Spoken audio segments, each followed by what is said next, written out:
AI Infotech, what we do, what deal with technicality in technology. Sorry, I'm Babs. Now, in today's video is the running up of what attacks, the type of attack that we actually see. This time around, I'll be going into details what these attacks in and how you can actually identify them, what you can actually do to prevent them in this part of this course. Now, if you're just joining us, I want to thank you.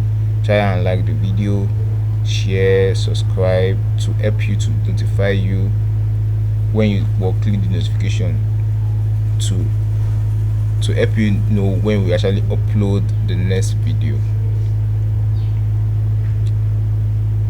So in this one is the other part of the word of what malware is. And before I will continue, some people does not know what this channel do. This channel is a platform that helps people, that helps newbie to actually understand concisely. I train like this simply because I want people who does not know it to actually understand. So I actually train them in a way that I'm discussing it. I'm not training an expert. I'm training those who does not actually know how it's been done. So these people that are just coming up that want to actually know how it's been done, we also would help you, train you personally, one-on-one classes. That if you're actually interested, then as well help you to sit for exam and pass it successfully, because you people are the one coming up and you need to be in a safe hand. So I actually will take it easy when I'm training people who does not have understanding, and people that actually have idea, they can actually have more insight about it, and the professional as well can get more elaborated on it. So now I'm using the ability to impart to actually take these courses. So we are also into consultancy, executive trainings, and solving issues. That's why we deal with technicality in technology. We deal with the part which are actually hard, that people could not actually brainstorm. We actually get there, and we get it done by the grace of God. Yeah. So now this is not confidence, but this is me actually talking tactically and technically. But if I actually could not do anything, I will actually tell you that I cannot. Maybe you should find someone else, because I believe that technology is wide, and we make research every time. So now onto this one is malware. I was talking about malware earlier on. So what is type of malware? You have computer viruses. This is are the type of script written in a .bat file or .vbs. They launch it, send it to attackers or a VC system, and once the victim actually click it, it actually replicates itself on that it spreads itself on that platform. Now there's another one called spyware. Spyware is when it's a software or a code as well written to actually spy on what you're actually doing. So that's what malware is all about. So we have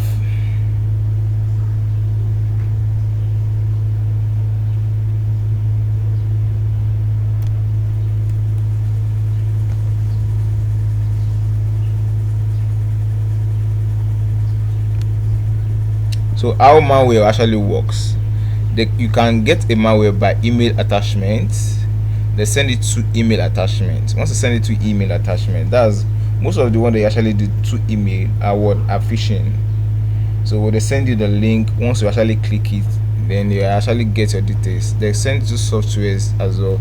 They will bash it with a software that you're actually buying online or downloading online. Once you actually click the download link, it actually spread itself on your system once you actually click it and install. They also use the OS. Most of the one they actually do with OS is the Google software. They actually setting with this and actually attack the root system of your 32 system of your file and get whatever they want to do. Now, how do you actually stop malware? Stop clicking on subscription links. Decide that you don't trust, like Microsoft, Amazon. Don't click any link that come from any other source. Make sure that you are checking the link and you're making sure it's from Amazon before you actually click. Make sure that you check the original source of that email before you actually click on it.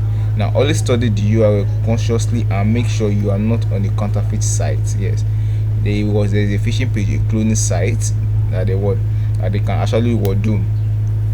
So once you actually click in on that word on that page, you are doomed. Yeah. Now update your firewall up to time. Now a firewall is not always safe. Try to also get is antivirus software that can kill it, or rather no matter how, get IDS and IPS, intrusion detection system. You can actually use my previous video to actually determine that. Now it's also important to make sure that your computer operating system is up to date. Update your program, update your app, make sure that everything is intact. Now phishing page. The phishing page is most of the attack on financial institutions the past 3 years have not been through brute force attack on firewalls appliances. There's been through acquiring users' password. This technique is called phishing.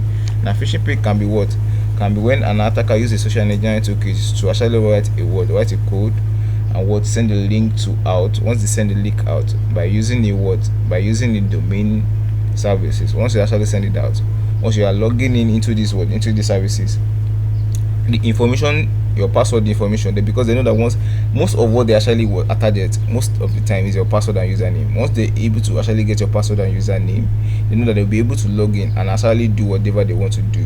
As much as even they will actually go as far as checking for your for the payment you add on that website. They know that once they actually check, they will be able to actually get a credential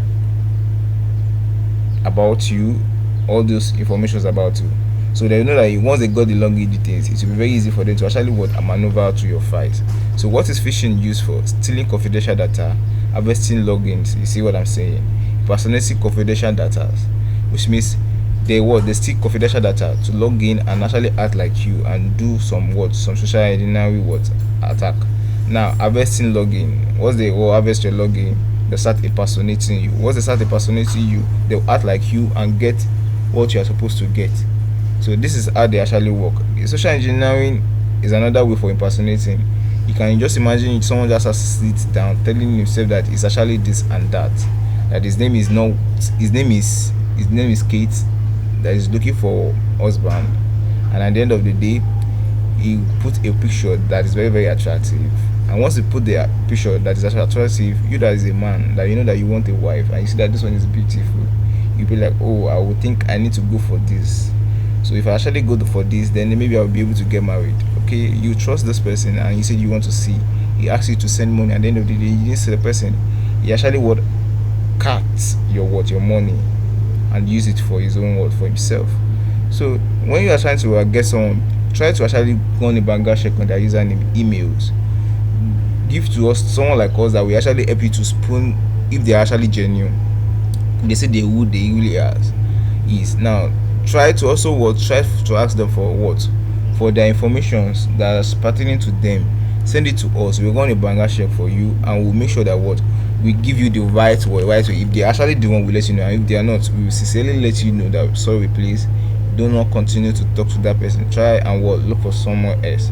It's not who she said she is. Now we will help you. It's also in case of man too. If you're a lady and someone is actually chatting your line, try to go on a banger check on the person as well. Make sure that the person actually give you his information. If I just his picture alone, his photo that I sent to you, we can run a Google check on it, and we'll be able to get the information about this person as well. Spokio is there. Spokio, we actually do a lot of checkings. This is actually what we do, a lot of checking. The social media links, everything. There's no how.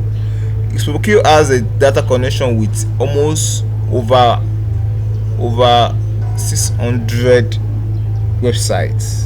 A lot of websites that they have. I've never seen that website is much. Over 600 websites. 600 to 1 million websites. So there's no how you won't be in any of these websites.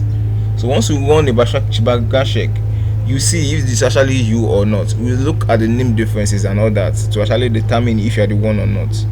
Now, phishing awareness. How will you know you're phishing? Always check the sender email. Look out for common generalized addressing. Now you say dear client. Dear client, this person doesn't know you. Why would you say dear client? Amazon would never tell you dear client. Why would Amazon tell you dear client? This is a sport. Now always over link to check the direct what the direct address. Always over to check the what the direct address. I'm sincerely Amazon associating. Amazon will mention your name. Yes, they will mention your name before they actually pass the information they want to actually pass. In real time, as I'm moving on, a password attack is also part of it by using a brute force software. Sniffers or limited consists of password policy including a minimum length, unrecognized words, and frequent changes. These are what ways to actually get things done. Now, in real time, sorry, we are moving on. Stop password attack. How do you stop a password attack? Update your password. In fact, the more the jargon you write, the more secure you are. Just make sure that you remember your own jargon. So it gets difficult for the hacker to actually find out your information. Use the alphanumeric keys when setting a password. General best practice should be followed. A standard way of setting a password, mix it with what capital letter, lower cases, upper cases, the symbol, signs, and all that. This is the jargon. Use the jargon so that you can actually be safe. They won't be able to actually think fast. So in recent, unless that person actually use the what there is another way to actually go about it. This is what it is. No, there's always attack. You just need to be standby. It's like a war fighting war in what through the internet. Well, if the person actually uses a bad USB, plug it into your system, and you have actually saved a lot of files on your web browser. The bad USB actually fish out your password and username. Another way you can actually battle that one too is when you actually use a very strong antivirus. If your Windows Defender fail you, your antivirus should not be able to fail you. You should block that out. So that's what. To do a dictionary, it's always a good idea to use a password that always makes sense to you. Password which use actual words that make sense are much more susceptible to dictionary. Now, in fact, they will think like me now. They will be like, oh, this person is a cybersecurity expert. He might not even use. He will use a very strong password. So they started concentrating on the strong password, and what you just use is just maybe a mixture of one words and some codes. So that's how it actually works. So also try and endeavor to use a mixture of keys and numerics. Is very, very important when you actually putting in your password. Now this one is the distributed denial of service, DDoS. Now there's one they called also DOS. Now distributed of service, denial of service. Now denial of service is a way of sudden attack, rendering a word is particular service is useless or making it unavailable for its client to actually make use of. So once you are sending only one ping of death when you are doing a denial of service, one ping of death to overwhelm that services. So it get overburdened and it lose its services. And there's another one, it's called the DDoS. This is the DDoS. You send a multiple ping to just one service. You can use 100 pings, a lot. Give it a continuous ping, and at the end of the day, the service get overwhelmed and will render it useless. So there's a kind of software you use for this. It's called a botnet. You can use a botnet. Sorry about that. You can use a botnet. I'm trying to.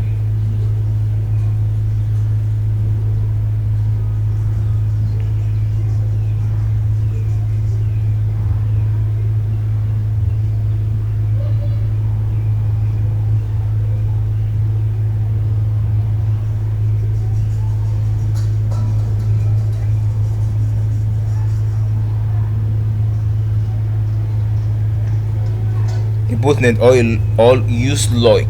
Lock is very, very deadly. When you use lock, you actually give it a ping of death and it render your service useless. Now packet flooding. This is an attack on the network, not the website. So it's just like you flooding the network. You are overwhelming the services. There's a lot of demands from that services.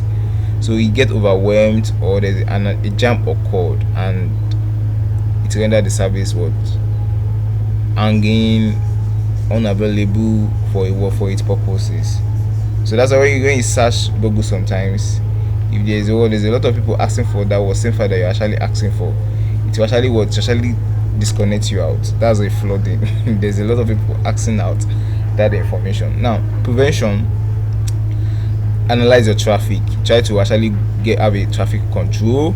Recovery management: when you lose a data. So when you actually lose a data, make sure that you replace it with another one.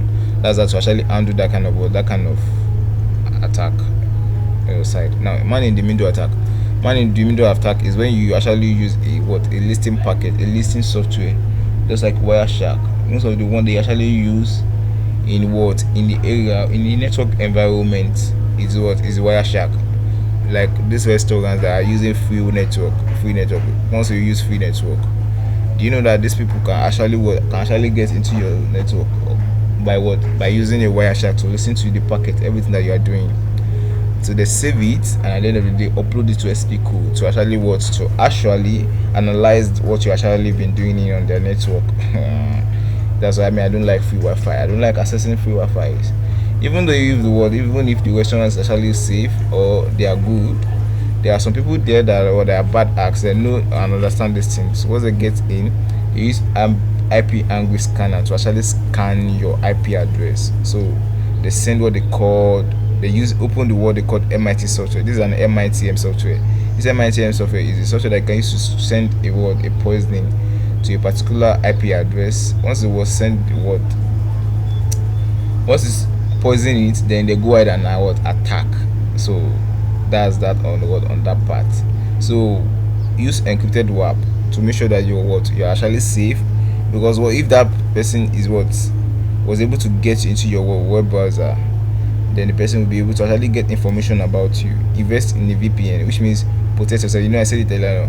Protect yourself online. Use a VPN when you are using an external Wi-Fi. Yes, it's very, very important to use a VPN on your VPN to protect yourself, to protect your IP address, which means the IP address that will be accessing will be the wrong IP address. So it will actually will not work.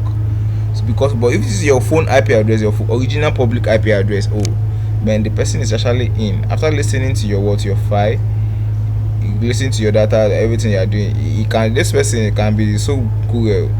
He use Wireshark and still use SPCO and still use MIT on you. Oh my god, that person is very, very deadly then.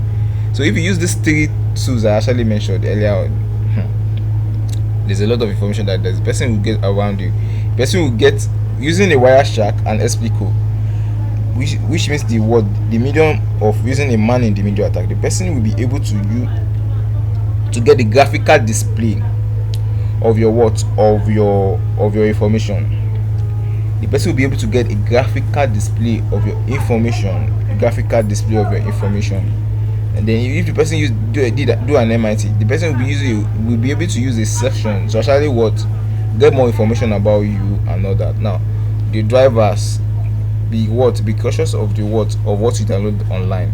Now, when you download a link online, you are affecting your system or your website. Make sure the website is you're actually accessing or you're downloading from is a secure website. Now, report anything that you detected that this website is actually not good. Report it immediately. So by expert, I've become top website security threat to worry about. So in real time, report the information before they actually do more harm to people. So once you actually spot it, do not click links, do not drive other loads, because there is a lot of VXBS file or BAT file that have been uploaded with this download. Once you click it and download and you actually install, at the end of the day you'll be having a full of viruses or leads to an attacker. Now that's that on that part. So we are still talking on visiting a site. I tell you, make sure you don't visit a site. Trust this website.myfashionblog.co. You see, this is a very wrong a very wrong domain. So how it works, they actually fake a page, and at the end of the day, once you actually enter the words, they actually get whatever they want to actually get. Now be careful of when you are clicking out. Malvertising is very real. So once you actually click on those ads that you are clicking on, out is taking you is giving a what a hacker or an hacker access to your what to your important information. So be careful of what of the ad that you actually check. How does this work? They redirect your word, they redirect into that ad, they put a malware into it, they inject a malware into it. So once you actually click on that ad, now it goes into the what into the attacker systems, and the attacker will be able to get information about you. Now prevention they say is better than do not click, block the ads, regular software update, and use your common sense. Open your eyes very well. Now I was actually a victim of Google software recently, but I was able to save Google is very deadly software. Scareware, in fact, it is scareware indeed. A Google security software. This is type of software that is software is defined as malware. It is designed specifically to damage or destroy the computer system. I was actually a victim of Google recently, but I have actually was solved that. Can you see? I was able to actually save myself. I think God actually saved me, and this I was able to actually recover my file. The person was able to actually get in, but I later gained back the access. And at the end of the day, I turned on everything that has to do with me. So now I think it's from the last attack. It's still asking me to actually restart my system to actually make everything perfect. So that's why it's bringing this word. It's bringing out this symbol. It's bringing out. Okay, I think it has actually replicated itself. No action needed anymore, which means I'm safe. So now this is a loophole to system that the attacker can actually use to get you. Google is one of the way the attacker used to get a credentials like a password, username, credit card purchase, and all that. So propagation, please update your software to protect yourself from unknown access. Now try to use a IDS or IDVS to give you alert when people is trying to get into your information. Update firewalls, use effective antivirus, general destruction, and use VPN. Don't forget to use VPN. Yes. Do not click on any file you don't trust. Prevention they say is better than cure. Thank you guys, I really appreciate. On the next one is tools. I will be cybersecurity tools. I will be introducing the cybersecurity tools that we will be implementing in this course. I think we are almost through this slide. We just have about 90 something to go, and we'll be done with that. With the theoretical aspects, then we'll move to the practical, whereby I will be showing you how to use some of those tools in real time. Thank you, and do have a good day.